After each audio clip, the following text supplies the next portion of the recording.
ஏம்மா சார் தான் சொல்றாருல்ல, காம்ப்ரமைஸா போங்கம்மா. சார் சொல்ற மாதிரி ஒருத்தருக்கு ஒருத்தர் மனஸ்தாபம் அதிகமாயிட்டா அப்புறம் உறவே விட்டு போயிருமா. காணாம போன பொண்ணு அடுத்த நிமிஷமே திரும்பி வந்துருவா. மனசுல பகை அதிகமாயிட்டா உங்க பொண்ணோட வாழ்க்கை தான் அப்புறம் வீணா போகுமா.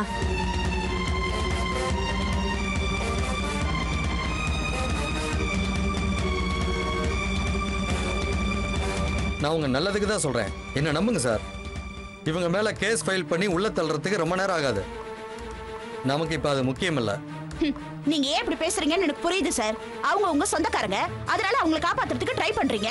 என் பொண்ணு எப்படி போனா உங்களுக்கு என்ன? இவங்க ரிலேட்டிவ் தான், இல்லைன்னு சொல்லல. ஆனா நான் எதையும் சட்டப்படி தான் பாக்குறவன். தப்பு பண்றது யாரா இருந்தாலும் அவங்கள உள்ளத்துக்கு நான் வச்சிருவேன். என்னை பத்தி எல்லாருக்குமே தெரியும். ஆனா இந்த விஷயத்துல உங்க பொண்ணு வாழ்க்கையை மனசுல வச்சுதான் நான் பேசிட்டு இருக்கேன். இத பாருங்க சார், உங்க ஒய்ஃப் கோவத்துல பேசிட்டு இருக்காங்க. அவங்களுக்கு சொல்லி புரிய வைங்க.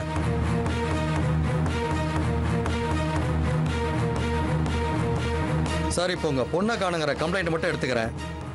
நான் எப்படியாவது தேடி அவங்களை கண்டுபிடிச்சிடுறேன். பொண்ணு வந்ததுக்கு அப்புறம் என்ன நடந்துச்சுன்னு விசாரிப்போம். தொடர்ந்து இந்த குடும்பத்துல வாழ விருப்பம் இல்ல, இவங்க மேல ஆக்ஷன் எடுங்கன்னு சொன்னா அடுத்த நிமிஷம் இவங்களை நானே அரெஸ்ட் பண்ணி உள்ள உட்கார வச்சிடறேன். இதை பாருங்க சார், நீங்க என்ன சந்தேகப்பட வேண்டாம். அதுக்கு மேல உங்க விருப்பம். ஏங்க அதெல்லாம் ஒண்ணு வேண்டாங்க. இவனுங்களை வெளியில விட்டாங்கன்னா நம்ம பொண்ணை தேடி கண்டுபிடிக்க மாட்டாங்க. சுதா, சார் சொல்ற மாதிரி கொஞ்சம் டைம் கொடுப்போம். அதான் நம்ம பொண்ணை தேடி கண்டுபிடிக்கிறேன்னு சொல்றாரு. சரி சார், நீங்க சொல்றபடி செய்யறோம். ஆனா இந்த விஷயத்துல நீங்க நியாயமா நடந்துக்குவீங்கன்னு நம்புறேன். கண்டிப்பா சார், உங்க பொண்ணை பத்தி கவலைப்படாம நீங்க போங்க, நான் பாத்துக்கிறேன்.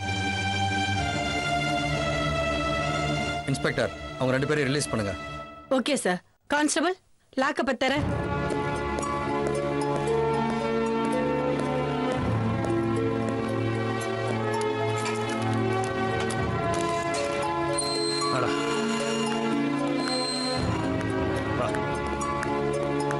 Thank you inspector. It's okay. Thank you Vikram.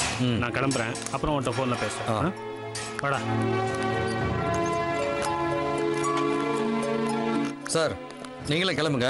Further ப்ரொசீஜர்னா நான் பாத்துக்கிறேன்.